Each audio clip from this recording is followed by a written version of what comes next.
kjo non, shpresoj që akon për atyre nonave të cilët i njohmi ne.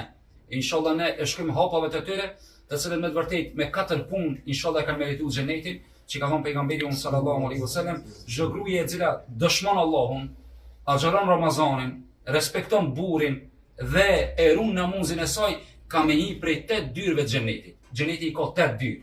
Një dyrë paraforsisht, sot me kilometra, që kanë mot ulemat kur e ka bëu pejgamberi Allahut, ka thonë prej këtu i deri në Basra i bën 1700 km apo 1500 km.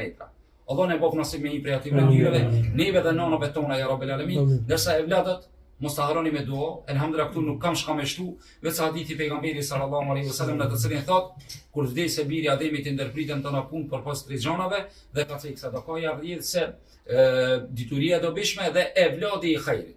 Elhamdulillah shpresoj dhe besoj që jeni prej evladëve të khairit, të cilët në namazin ditor, 5 kohë, pa vetë dije, pa vetë dëshirë ju keni me bëu dua për to, për arsye se jeta dinamike dhe elhamdulillah që Zoti e ka bëu me haru. Se nuk me mojt men, nuk kish pas lezet kjo jetë asnjëherë, duke kujtuar edhe vdekjen e Muhamedit sallallahu alaihi wasallam fillimisht. Edhe një herë ngushlime Zoti sabrin, Allah i bëjë xhenet, në emër të dashamirëve të cilët po më ardh, shpreh ngushlime familjes juaj, Allah inshallah ju bëjë xhenet ya Rabbel Alamin.